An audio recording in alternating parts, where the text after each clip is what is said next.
Hi Leute und willkommen zurück zu einer neuen Folge auf meinem Kanal Styria Bounty Rush. Heute mit unserem 31er Charakter Top Secret Special Force Captain of SWORD X Drake. Wieso 31? Ganz einfach, weil er die Bestienpiraten verraten hat. Kommen wir gleich zu den Medaillen. Wir haben hier einen besonderen Wert, indem es sich darauf bezieht, dass er einen 14% HP Boost bekommt, wenn er im Spawn ein blaues Element trägt, und auf der zweiten Medaille bezieht es sich speziell auf die Attacker-Klasse, was einen Attacker-Schub von 12% mit sich bringt. Kommen wir zu den Skills. Skill 1 Excalibur. Excalibur ist eine Long-Range-Attacke, die auch zusätzlich die Attacke des Gegners schwächt für eine Effektzeit von 20 Sekunden, und Skill 2 Out of the Way, die den Defensivfaktor des Gegners eliminiert und den Schaden direkt zuführt. Wie ich vorher schon gesagt habe, ist Drake dafür bekannt, dass er die Beast-Piraten verraten hat. Was bringt uns das in weiterer Folge? Er ist ein spezieller Charakter, der darauf abzielt, mehr Schaden an die Beast Pirate Klasse auszuteilen und weniger von ihnen zu erhalten. Weiters hat er auch teilweise einen HP Recovery Effekt, wenn er einen Gegner KO't.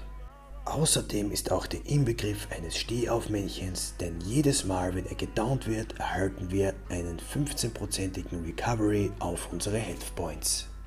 Und jedes Mal, wenn ein Gegner uns mehr als 50% unserer Health Points mit einer Attacke abziehen würde, würde dieser Schaden automatisch um 30% reduziert werden.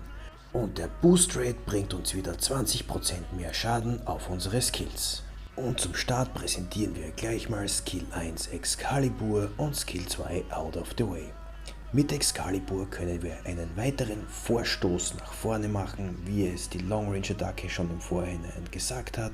Bei Skill 2 Out of the Way verharrt er auf seiner Position und teilt einen 360-Grad-Hieb aus. Seinen Skill 2 Out of the Way finde ich persönlich sehr nützlich, wenn es darum geht, die Treasure Area zu verteidigen, denn man stellt sich einfach in die Mitte des Areals und schleudert damit die Gegner aus dem Ring bzw. im besten Fall direkt gleich in den K.O. In seinem Fall, wie ich vorher schon gesagt habe, liegt das Schwergewicht von X-Drake darauf, gegen Bestienpiraten zu kämpfen. Die Vorteile, die er als blaues Element natürlich wieder gegen rote hat, möchte ich nicht unter den Teppich kehren. Doch seine ultimative Kraft entfaltet er im Kampf gegen alle Anhänger der Bestienpiraten. Es wäre eine Verschwendung, nicht die speziell für diese Piratengruppe angewandten Traits für sich auszunutzen und von Anfang an zu versuchen, sich an die Bestienpiraten in der gegnerischen Fraktion heranzutasten. So wie in dieser Situation, wo ich schon gesehen habe, dass Jack sich auf der oberen Etage aufhält. Ich werde gleich mal versuchen, ihn mit Excalibur und Out of the Way auszuschalten. Gut, er hat es leider haarscharf überlebt, doch ihr habt gesehen, wie gut Skill 2 ihm zugesetzt hat. Kein Grund, ihn nicht mit Excalibur abzufinischen. Wenn ihr spezielle Tipps habt, die ihr mir oder unseren Mitzusehern geben könnt, die sich auf Top Secret Special Force Captain X Drake beziehen, schreibt sie mir gerne in die Kommentare und wir können sie uns später gemeinsam ansehen, oder wenn es sich ergibt, mache ich vielleicht ein extra Video dazu. In letzter Zeit bin ich auch immer wieder auf Reiji von der Germa66 gestoßen und musste erfahren, dass ihr Skill mit dieser Giftbubble wirklich lästig ist, und sie ist leider in diesem Zeitpunkt auch unverwundbar. Was sie aber zu dem ultimativen Fleckdecker macht, denn man kann sie nicht angreifen und man wird auch direkt paralysiert, wenn man in diese Giftblase eindringen sollte.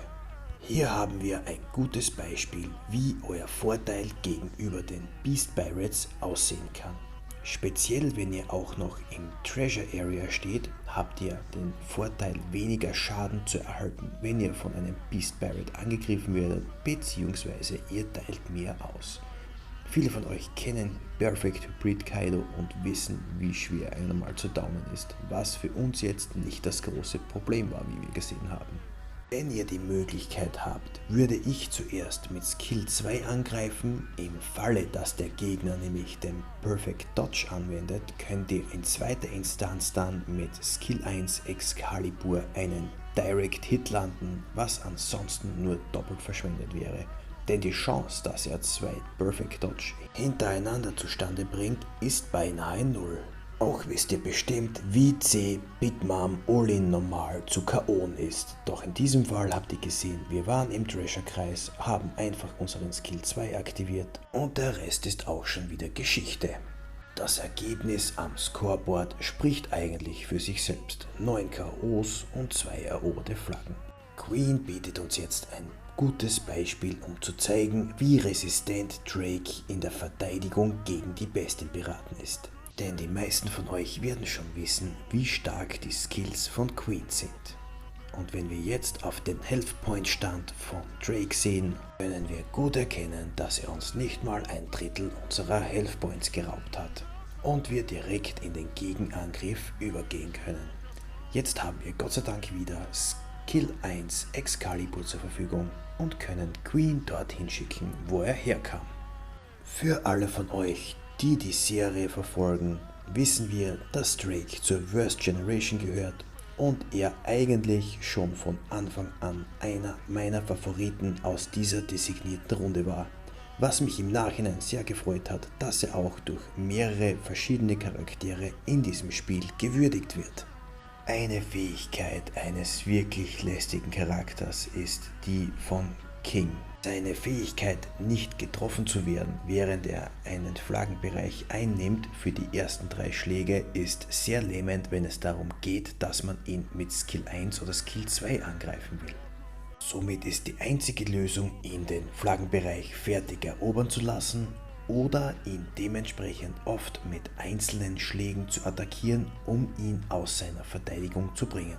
Aber wenn das mal geschafft ist, haben wir es wie hier mit dem Vorteil von Drake, dass wir ihn ziemlich schnell K.O. bringen können. Und das war sogar ein Doppel-K.O. Und damit lassen wir das heutige Video auch schon wieder zum Ende kommen. Wenn euch dieses Video gefallen hat, lasst mir einen Daumen nach oben hier oder abonniert meinen Kanal. Wir sehen uns nächste Woche wieder zu einer neuen Folge auf meinem Kanal Styria Bounty Rush.